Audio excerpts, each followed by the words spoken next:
love, more joy, everything. It's inspired young people. Inspiration comes from within you. When you clear out the garbage that's in your mind, you then create space for something better, more beautiful to come in. Let's have life and have it more abundantly. I say yes. It's like taking a workshop. I get to be in my pajamas. We have a very active imagination, which is why it's important to learn how to harness it and then point it in the direction you want to go. I listen to your show every day. It's time now for Living Your Inspired Life with Susan Burrell. Susan is no-nonsense, inspirational, motivational, and fun. This is positive talk radio. Practical wisdom for everyday life. It's a gift you give yourself. Now, here's Susan. And welcome to Living Your Inspired Life. I'm Susan Burrell, and you're listening to News Talk 1590 KVTA. And on Living Your Inspired Life, I always encourage everybody at the beginning of the show to tune in and tune up and develop your power perspective by going to the livingyourinspiredlife.org website. So you can check out the conversations we've been having for the last year and a half and hopefully get inspired to live the life you were meant to live. So with that said, I want to welcome today's guest, who is an empowerment speaker and a global spiritual leader. I want to welcome Dr. Roger Teel. Thank you so much for joining us. So glad to be with you, Susan. So you have just come out with a book, and I love the title of this because in my life, I am constantly searching for joy. And the book is called This Life is Joy: Discovering the Spiritual Laws to Live More Powerfully, Lovingly, and Happily. Yes. I love that. Yes, it's a book that actually, the bottom line is joy, but it's a book in three parts, a short story to start, and then there's 7 pillars of truth to give a foundation, a spiritual foundation for life, and then there's part 3, which are portals for transformation that deal with some of the challenges that are so typical, like fear or problems, judgment, conflict, disease, change, those kinds of things. Well, and I love how you set up the book in each chapter, because you've got 3 sections in each chapter, which is the essence, and then the experience, and then the expression. And I love that because having read the book now, I can track, okay, this is the part where you're talking about what is in the realm of reality, and then you use some of your life experience, and then there's this expression of how can I, or the reader, put some tools together that I can become more joyful and happy and all that.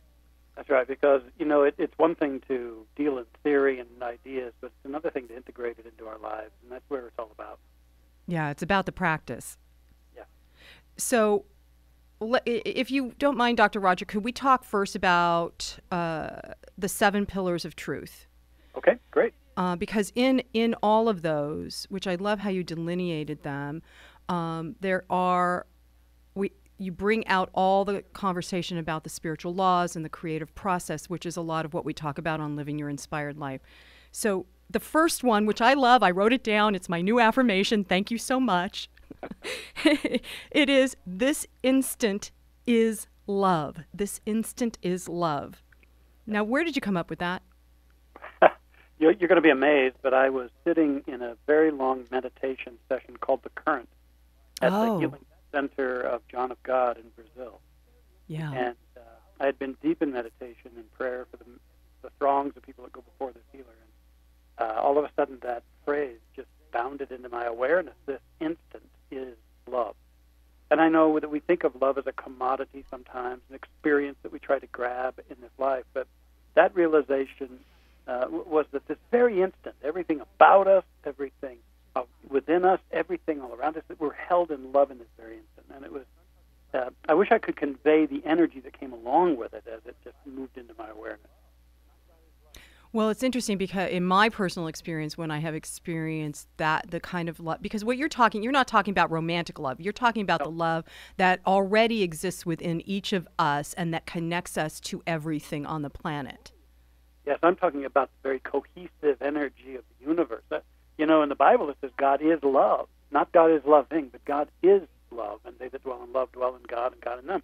So what the realization was is that the divine is right here, right now, in us, around us, through us, as us, and it is a love beyond anything that we have ever fully experience or could even articulate. But it is so present for us, so healing. Well, in this chapter, you talk about the divine love, and then there was a phrase that caught my attention, spiritual assurance. Can you speak a little bit about that? I don't know anybody who isn't dealing with one of the core level issues in life, and that is fear. Yeah. And perfect love, as it is declared, perfect love casts out fear. So when we realize and awaken to the presence of infinite divine love right where we are, there is a wave of assurance that can come into our consciousness, into our hearts, into our entire lives. It's just that something that says, you're fine, you're safe. You think you're at risk for one reason or another, but you are held in and you are an expression of love. You are safe. And that's some of what your book, This Life is Joy, is helping to develop for the reader, because so I'll just talk about it from my experience. I have personally gone through the gravel and the rocks on my hands and knees trying to find that place where I'm not in fear and where I am self-assured, self-aware, all of those things. And the way you describe it in this chapter of this instance is love, it is very helpful. Well, as I also share in that chapter, I share my own journey, how I discovered in my early 30s that I had a protected and a closed heart. I was a nice enough guy, and I was even a minister at that time in New Thought, in the kind of teachings that you're about. And yet, I still had a protected heart, and I kept people distanced from me. And through a wounding that I describe in the book, that wounding became a sacred opening. And I was initiated eventually into the heart chakra. And to know love as a vital reality and experience at the heart has been for me the most transformative experience in my life. And it continues to be something that I practice day by day. Well, and it seems to me, in my opinion, it seems to be the whole reason for being on planet Earth is to really find that open-hearted love that you're describing. I don't think there's any way to true happiness and the joy that I speak of here, the authentic happiness, the deep joy, except by first moving through the open heart. And then that becomes a launch pad into just about everything we could ever want in our lives. And again, that kind of joy and security that nothing else can provide. Dr. Roger, I want to read a quote from this chapter so everybody can get a sense of your book. In it, you say, "Unfathomable love surrounds and indwells in us all, and this love never has to be earned and cannot be lost. To take this in, really allow it in, is to immerse oneself in the greatest mystery and miracle of all.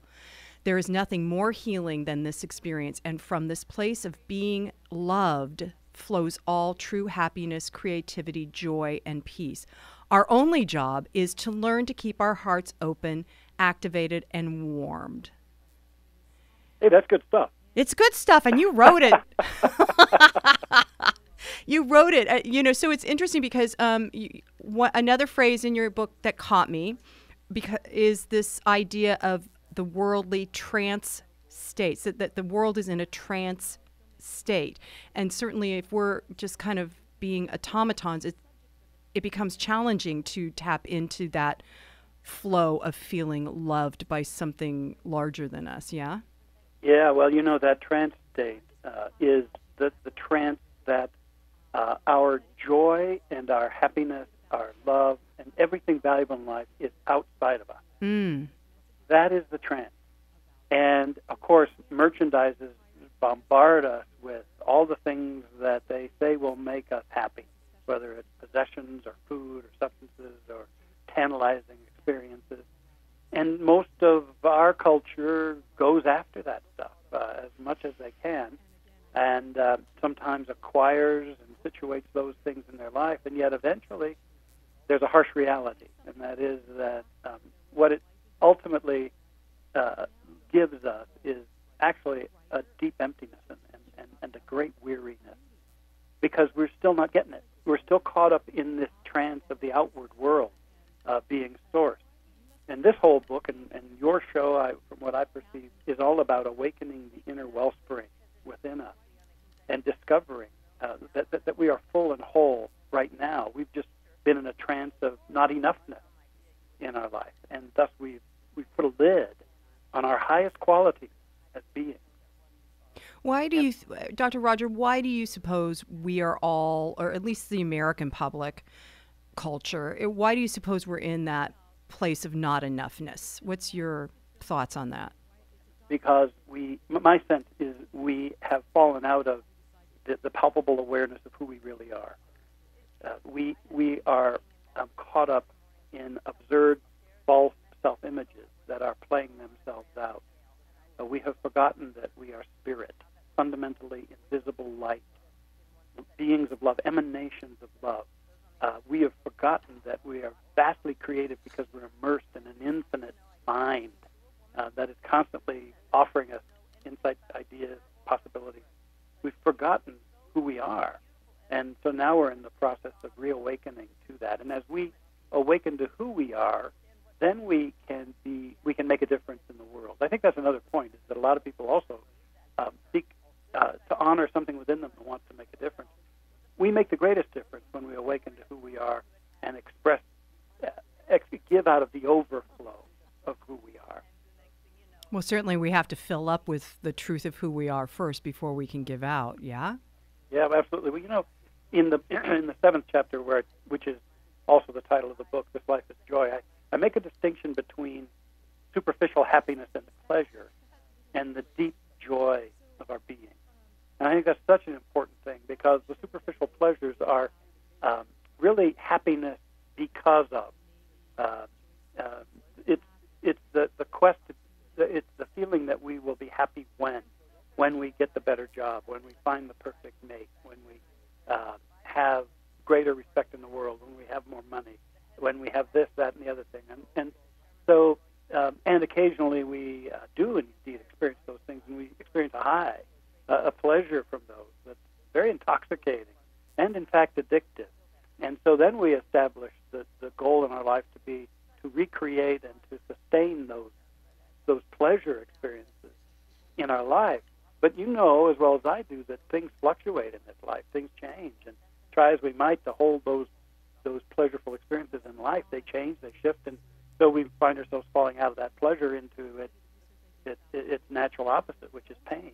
And then if we find ourselves in pain, the next step is to seek to numb the pain in one way or another through any of the things that are offered to us that numb that pain. And we numb the pain when we can't manipulate more pleasure. This book and this material is about finding a joy that is already there for us, a deep, and it's an infinite reality. It's a spiritual reality and quality within us that we've lost track of, but it is there. And it's there, I'm telling you, even when life is rough, it's still there. I've gone through some periods of deep grieving as I've lost loved ones in my life, and I had to honor those feelings, as we all must. Nothing about this is about stuffing our feelings. But I tell you what, knowing what I know and having had this heart-opening experience, there's still that deep joy. There's still that something that says life is still good. Life is still valuable. I love that you can say that.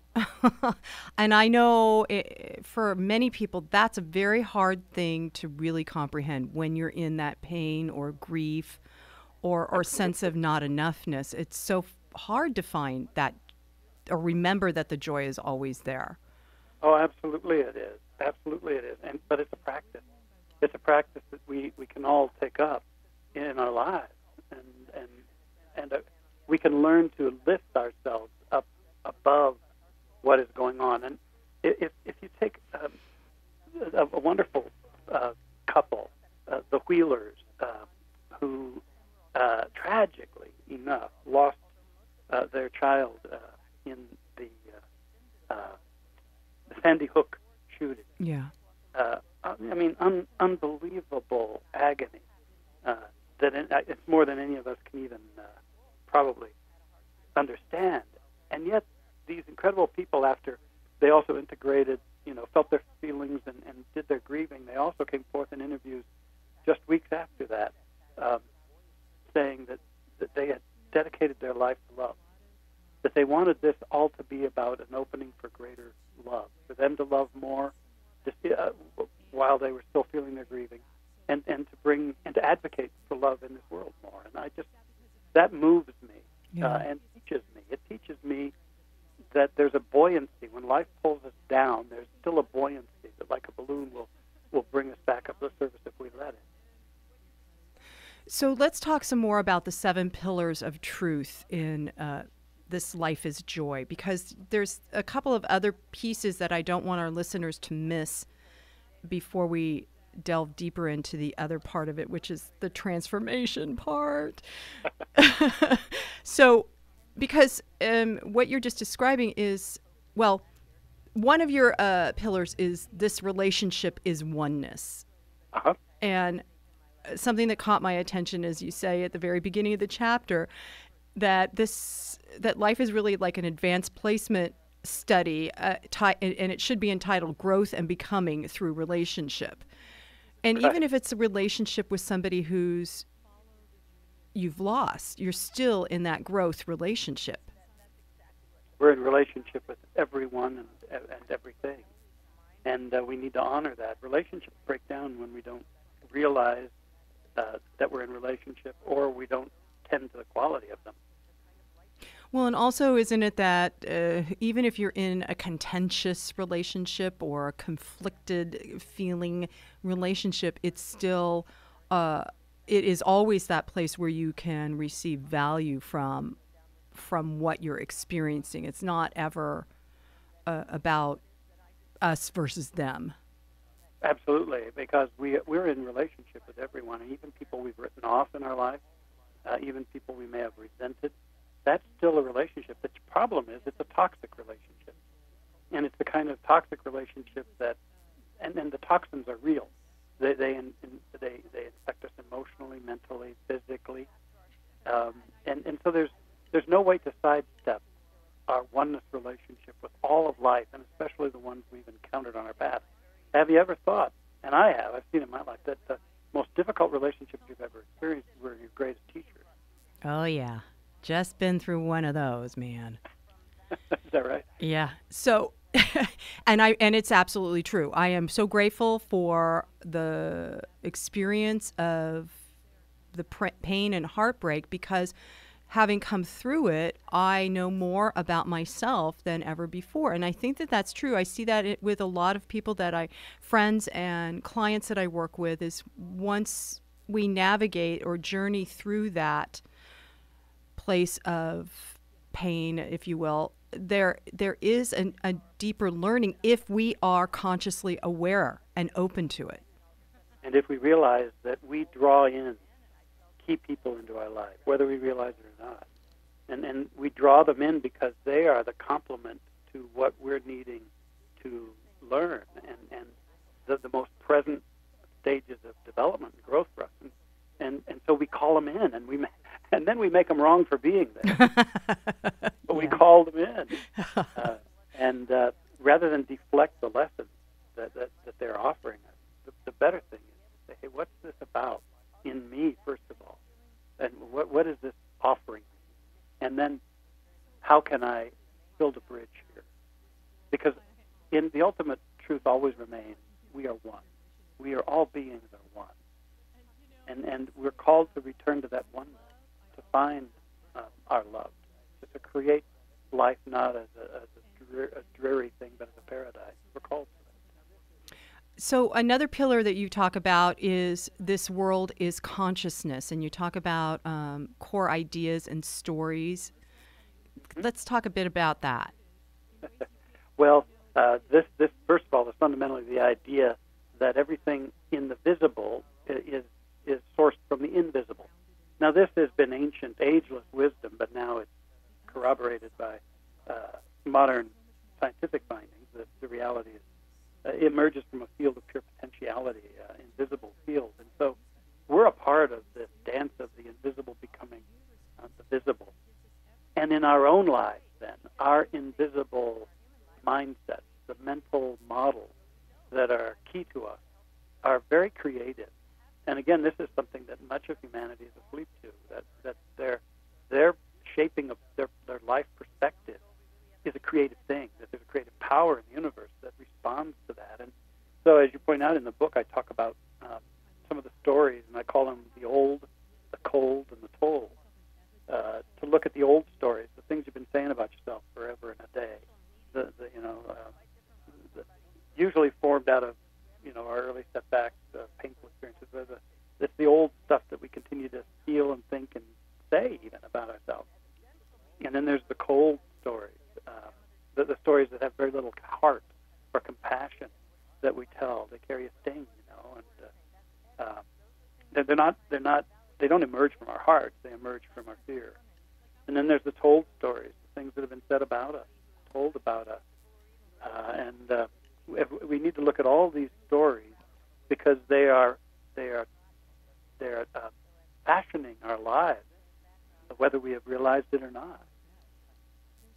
So then what do you do about those stories? I mean, like, I want to get rid of those old, cold, told stories about me. You know what? I think the first thing to do is realize where they came from. They came from our unawakened states and from our fear. That's the first thing. And then to begin to bring in the antidote of compassion for ourselves and love for ourselves.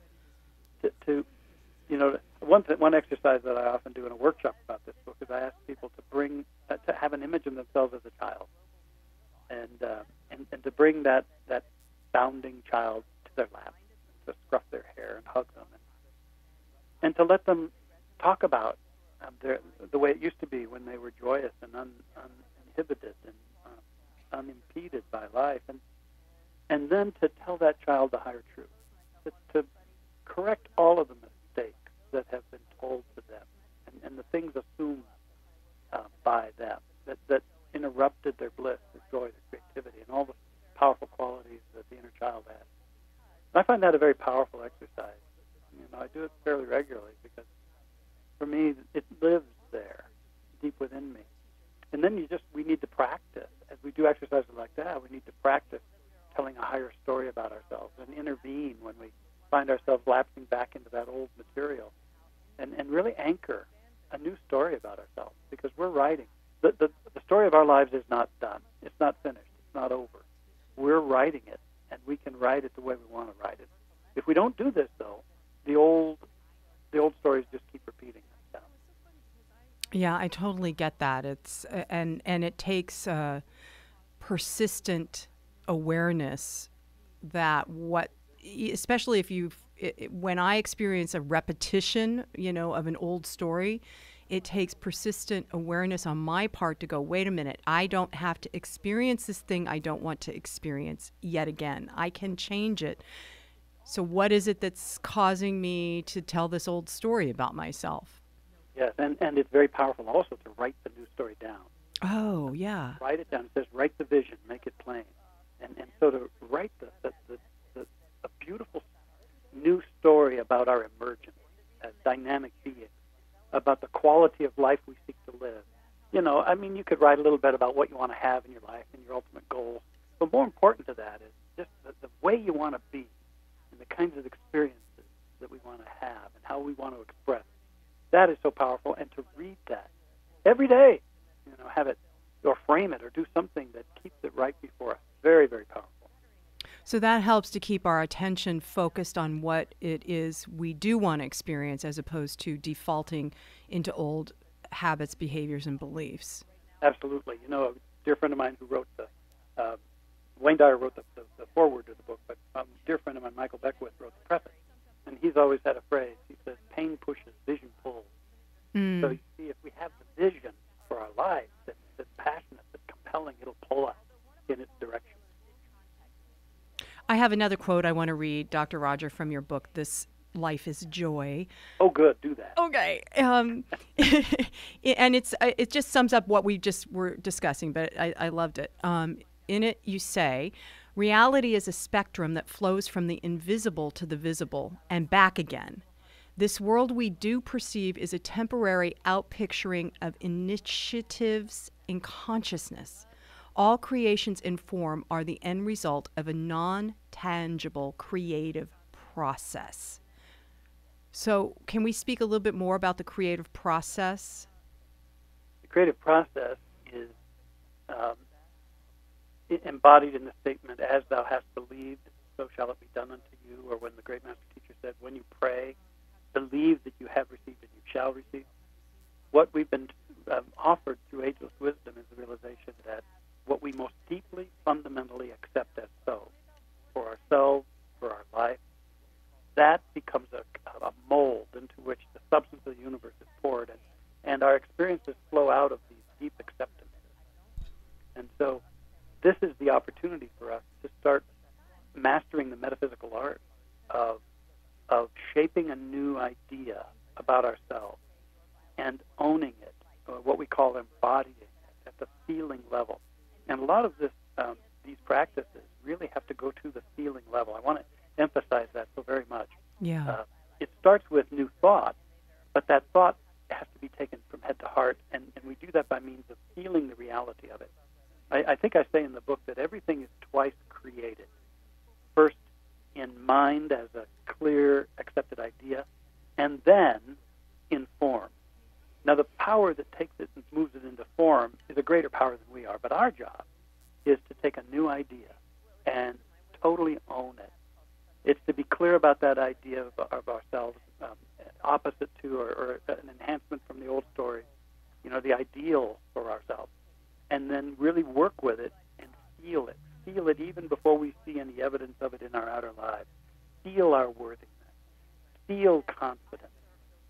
Feel love. Feel excitement and enthusiasm for being.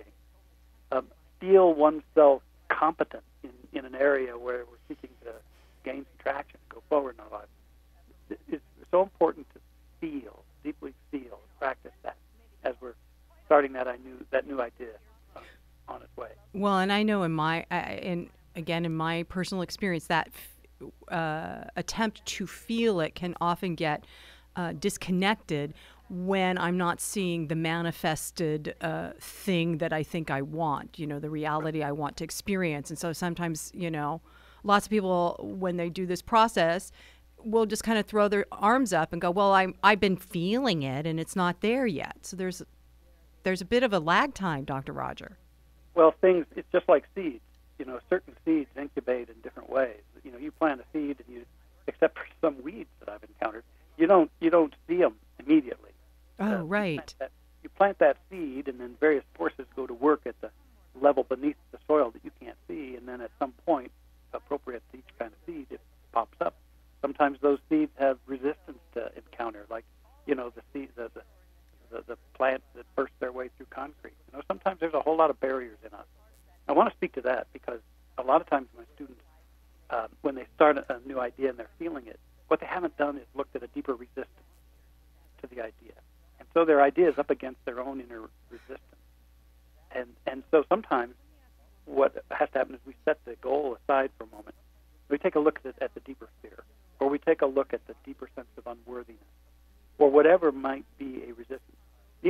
I've encountered, and I bet you have too, times in my life where I really wanted something, but then eventually I realized deep down I was afraid to get it. And that becomes a resistance that thought seed has to deal with. And so sometimes when we don't see things happening, it's just that it's the process of this vastly intelligent universe weaving our desire into form. We have to hold the course in our awareness while that happens. And sometimes it's our own resistance that's kind of sabotaging things. That makes me chuckle. That makes me chuckle, Dr. Roger, because yesterday I woke up in the morning and I went, okay, today I no longer choose to be resistant to my new life. And then everything started happening where it looks like chaos around me. I'm like, really? Really? But another thing that happens also is that when we set something new in motion, it's kind of like dropping pure water, putting pure water into a murky, mucky tub of water, and it stirs things up for a time. So sometimes as we start shifting the frequencies of our awareness and starting something new going, sometimes it'll look like things are even getting worse for a time. Hold the course. That's just the process of displacing that old stuff on the way to replacing it with this higher truth. Well, you're talking about the T word that often gets me going, and it's not the truth word, it's the trust word. Oh, yeah. That is really hard. Yeah. Especially when the dirt is swirling in the water and everything's murky. It's so challenging. Well, that's why I wrote some of those chapters in the third part. When we're dealing with change, when we're dealing with disease, uncertainty, judgment, those kinds of things. Well, to know a higher truth about it and trust it. Okay, so we're going to talk about the T word trust, which goes with the T word transformation in Roger Teel's new book, This Life is Joy. But first, we're going to take a short break, and then we'll be right back. You're listening to Living Your Inspired Life. Hi, this is Susan Burrell from Living Your Inspired Life. I always find it easier and more fun to expand my life by being connected to open-hearted, like-minded people committed to being on the same path I am. If you feel the same way, I suggest you visit a Center for Spiritual Living. There are wonderful communities in Ventura, Ojai, Santa Barbara, Oxnard, Pleasant Valley, Camarillo, and Westlake Village. You'll find terrific people, great information, and more tools to help you live the life you were born to live. So go to csl.org to find a center near you. That's csl.org for a center near you. And welcome back to Living Your Inspired Life. I'm Susan Burrell, and I'm speaking today with Dr. Roger Teel. He has a new book out, which is just perfect for the season. Actually, it's perfect for the new year. It's perfect for your life. And his book is called This Life is Joy, Discovering the Spiritual Laws to Live More Powerfully, Lovingly, and Happily. So, Dr. Roger, we were just talking about the first part of your book, which was about the 7 pillars of truth. And now I want to dive into these 9 portals of transformation, because transformation makes me squirm. Well, we're transforming our old mindsets about certain situations in life. That's what it's about. Okay, so the first chapter is Fear is Your Friend. I got to say, not so much. It's the thing I battle with most. You and me, and I'm sure almost all the listeners, fear is, and that's part of the purpose of this chapter, is to normalize our relationship with fear and stop making it a boogeyman, Normalize our relationship with fear. All right.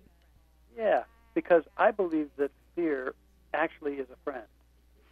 And it's a friend tapping us on the shoulder, telling us that we've strayed from home base. Oh. We have allowed ourselves to be deviated from love. We've been taken off course, and the fear is showing us that we're off course. The fear is showing us that we're out of our power, because we're only in true power when we're in our heart, when we're in love, and using love in our lives. And so, if we can see our fears not as inadequacy or weakness, but as the greatness in us saying, hey, it's time for you to return to your true power, then all of a sudden our fear is this wonderful messenger that takes us where we need to be. Okay, I just have to read a short quote because this is another one that I felt my toes tripping over. You say, in this chapter, having fear doesn't make us terrible, it makes us human. Fears are a natural part of our journey into spiritual empowerment. As we stretch and seek to grow, our traveling buddy, fear, shows up just in time to remind us that what we're up to is new, different, significant, or challenging. Okay, yeah. I know we'd all rather not have to have the fear, but since we're in this evolvement, and I believe there'll come a time when fear is a rarity as we evolve, but right now at this plane, we're evolving into the truth of our being, or into the expression of the truth of our being. And so fear's a pretty regular partner. But have you noticed that usually it's because of outward things, or people's things, conditions, or situations that trigger our fear? Oh, yeah. And so once again, this book and your teachings, it's all about developing life from within out, rather than being a puppet to life out there, and being formed by life out there. This is being generative spiritually. So this is what we're learning to do, and then so situation, to lose a job, get a diagnosis, something comes along, whatever it might be, and we fear it because we've given the power to that outer thing or that situation. Immediately we give the power to it, or otherwise we wouldn't fear. Right. And so the fear is calling us to our power, which is love, and our oneness relationship with the infinite power of God or of the Spirit, whatever you want to call it. So this is what that chapter is about, is using our fear well, and also not shaming ourselves with fear. I love that you said it doesn't make us terrible, it makes us human, because I think a lot of people think that if they're afraid, then there's something wrong with them. And we see so many superhero movies now, and the old soldier films that I grew up on, and everybody they just do it in spite of their fear, but it doesn't mean that they're not afraid. We feel fear, we're at the leading edge of our growth. That's a good thing. And so at the edge of our growth, we're called to know who we are even more than we have. In the face of whatever the experience is, we're called to know the truth. Know the truth, and the truth will set you free. The truth will empower you. And so we're at the leading edge of our growth. And so we can welcome in fear as a friend, and we can say, okay, here, I'm going to go back. I'm going to go back to the truth. I'm going to get established in these pillars of truth, and I'm going to live from that within me rather than letting the world tell me how to feel. Okay. And it's like everything in this thing, it's a practice. That's why we're here. We're here to practice these things, and from that comes our mastery. Well, and it's interesting because the fear leads into as your friend, seeing it as that leads into the next portal that you describe, which is this problem is possibility. I don't know how many people really see a problem as a possibility. I think a lot of people see a problem as something that has to be overcome or something that makes them just stop. But to see it as a possibility for something more, that's interesting to think about. Well, and that's why many people's problems persist longer than they have to, and why also people often repeat their problems. Because problems in our life bring us gifts. And we're either courageous and clear enough to receive those gifts and really accept them, integrate them into our lives, or we just set the problem up again. I've seen it in my life. I call it, when I was a repeat offender, I would create a problem and I'd put a Band-Aid over it, just try to remove it from my life as quick as possible. But I didn't get to the cause of it within me. I didn't get its gift, and then I just generated the problem in a new form to take on then. And so there's a gift. I think that's what this chapter is all about. There are possibilities right within every problem, just like within every question is its answer already. Yeah, and that goes back to the whole beginning of the show where we were talking about the pillars of truth, because it's important to recognize that any experience that we're having is absolutely something for us to look at as reflecting to us a bigger learning or a deeper understanding or a higher growth and evolution. Yeah. Okay, so it's all about us evolving our awareness, just like our relationships we discussed earlier. Mm-hmm. All about us becoming more. That's why we're here on this planet at this time. So, Dr. Roger, I want you to evolve my consciousness by explaining to me this next portal, which is judgment is yearning. Oh, my God, I had a good time with this one. Because, I'll tell you what, judgment. I have judged. As I wrote this chapter, just the cascading of names was going through my head about people I branded as such and such, judged in that way. And I just asked myself, what am I really looking for? And that's why I titled it, This Judgment is Yearning. What am I yearning for when I judge somebody? Or even, I guess, judge a situation, but mostly I find it with people. What am I yearning for? And eventually what came forth within me is I'm yearning for assurance. Assurance?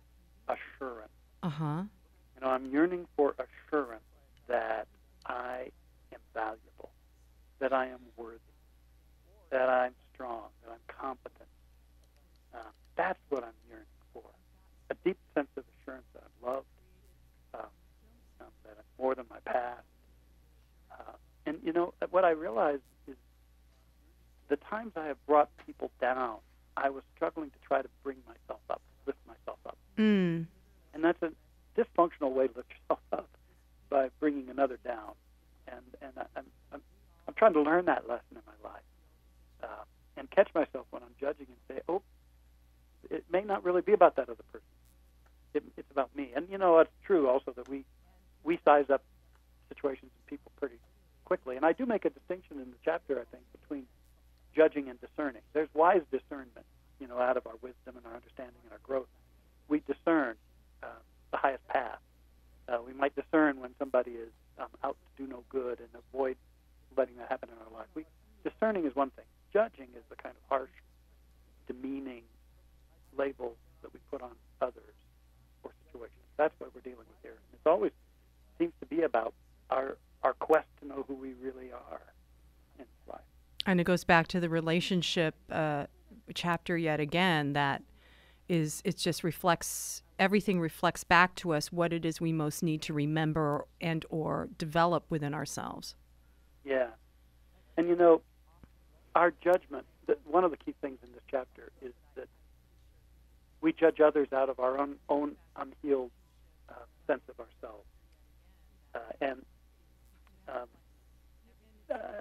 I use a kind of a situation from the life of Jesus that isn't talked about very much. When he was gathering his disciples, and Philip, he invited Philip to join the team, and Philip told a buddy of his, Nathaniel, about the love he felt when he was in that consciousness. And Nathaniel said, well, where is this Jesus guy from? And Philip told him Nazareth. And Philip said, well, has anything good ever come out of Nazareth? And what that was saying is that Nazareth was not a great place. It was probably stinky, smelly, and it was a despised place in that day. But if everything in the Bible and in other sacred literature is all about our own growth of consciousness. And the question I ask is, can anything good ever come out of the despised, the unsophisticated, the lowly, the disappointing aspects of your life, of my life? And what human judgment has sized up your life as unworthy of containing the divine? And have you given up to these judgments? And so really, we judge others so readily because of our own continuing self-judgment. That's the key. Well, in your book, you say it's under acceptance in this chapter that judgment is yearning. You say, opening to greater acceptance, you are allowing yourself to love and be loved. First, focus on accepting yourself, and then you will have no need to deny another. There you go. And, which is what you just said, too. But in my personal experience, I know that moving into loving and accepting myself has been and is continuing to trip me up. But it has been the most challenging journey. And again, this goes back to what we were talking about earlier. I think this is like an epidemic, certainly in the American psyche, especially. There's so many of us that don't believe we're worthy, that don't believe we're valuable. Absolutely. It's a core wounding. It is a core wounding. Shared wounding. Because when we were little kids, in our earliest times of playfulness and just abandon to life, we expressed so many great qualities, but then somewhere along the line, each of us got a message. And that message was, you, as you are not sufficient to receive love. And so then that started us on an ever more complex journey to try to be what we felt we would have to be to receive love, to be worthy of love. And it has just grown and extrapolated and become more and more. But it all comes down to that misperception that who we were, as we were, wasn't enough. We got those not enough messages.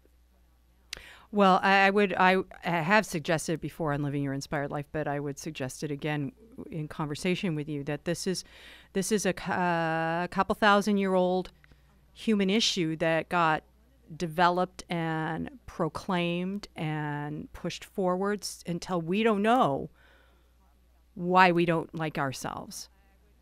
And we think it's this lifetime, this generation, this group of new kids or whatever it is, but it goes back a couple of centuries where the seed of this belief system got downloaded.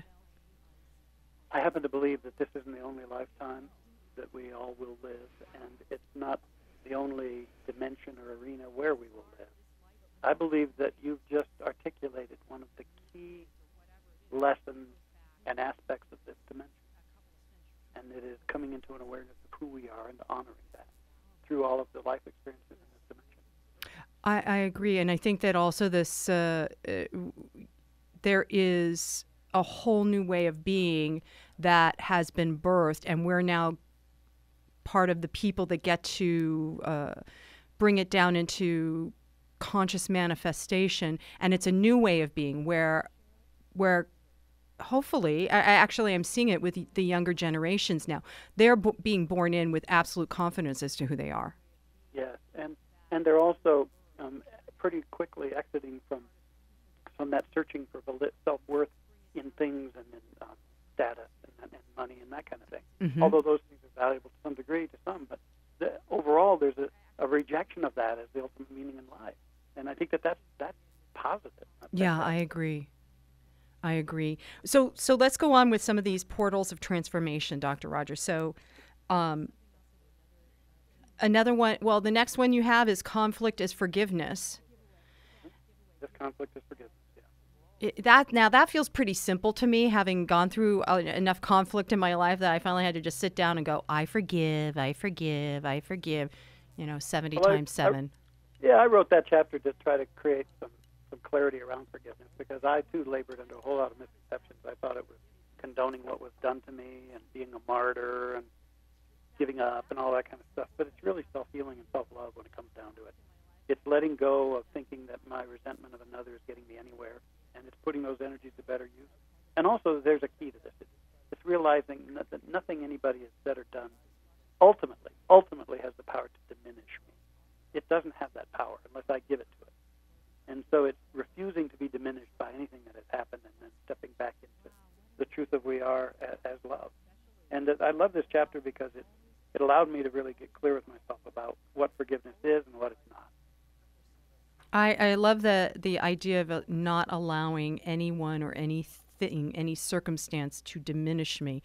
And again, that seems to it seems like I would be able to stand up to that and not allow people to diminish me to the degree that I have accepted and loved and come to approve of myself. There you go. So these things go hand in hand, huh?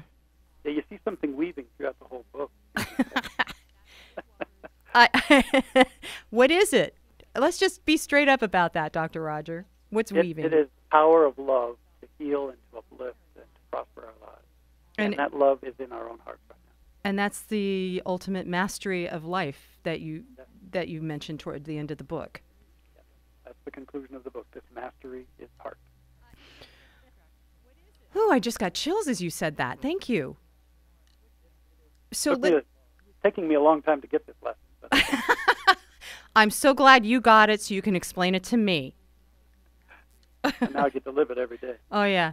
Yeah, and then there's that. Can we talk about this one other one of the portals of transformation? Uncertainty is magic. Because uncertainty for me, like I said earlier, it feels chaotic and I don't like it. So where's the magic in that? Well, the magic is that when we are really in the space of uncertainty, we're actually most open to brand new ideas for us. Oh. It's when we're stuck in our certainty and attached to our certainties that we're closed. You know, the universe of infinite ideas cannot get through because we're so blasted certain that it's this way or that way. Mm-hmm. And so actually, as uncomfortable as uncertainty is, we're really an open vessel if we'll realize that. And I can certainly see now I'm certain, but I can see where this idea of being open to new ideas in the uncertainty is something that can be applied to all sorts of global issues that are occurring right now if we were to expand these ideas beyond our personal life. Yeah.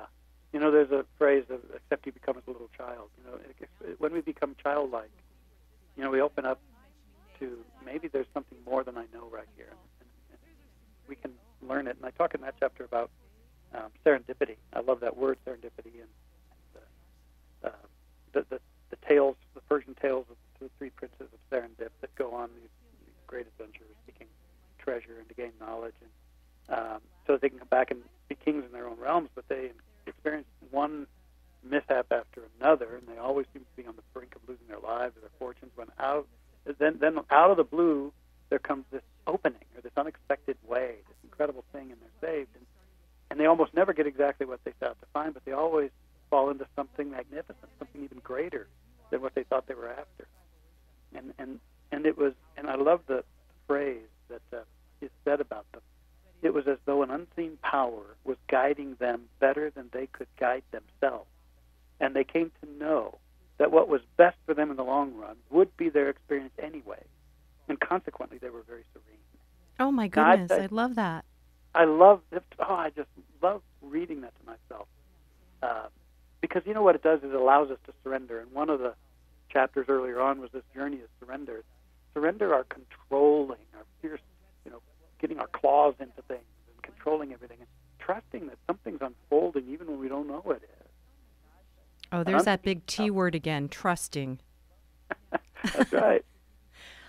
But I love, I totally agree. In my experience and with the friends and the clients that I work with, that as soon as I get to that place of surrender, then everything shifts in my vision, my perception, my experience, and then I'm, again, open to new ideas. Like you said, there's the magic. Oh, there's the magic.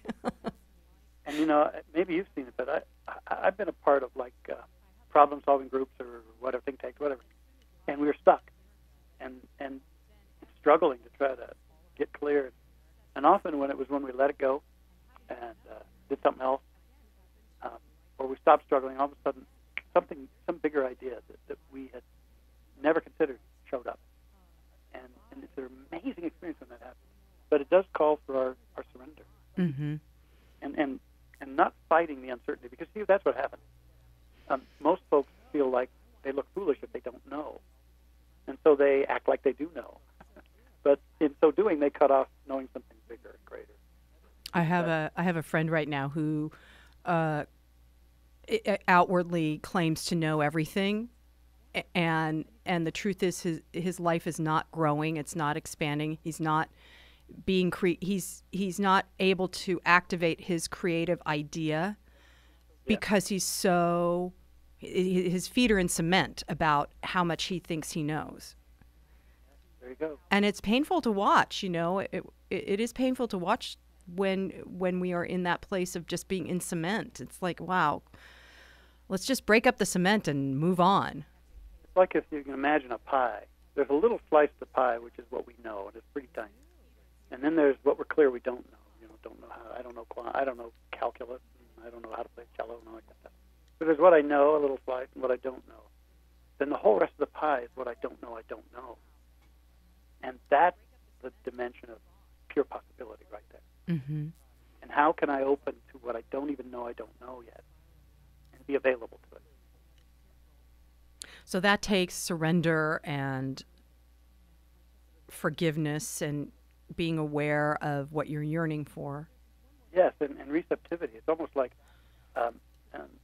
this cultivating an expectancy that, something is here. There's a greater knowingness here, and I'm available to it. I don't know what it is yet, but I'm available.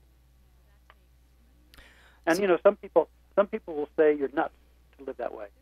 But in the chapter, I come up with an acronym for nuts, never underestimating the spirit. So go ahead and be nuts. People will think you're nuts. That's all right. You're just outside the box. I love that. Never underestimating the spirit. Never underestimating the spirit. Nuts. I'm gonna start using that.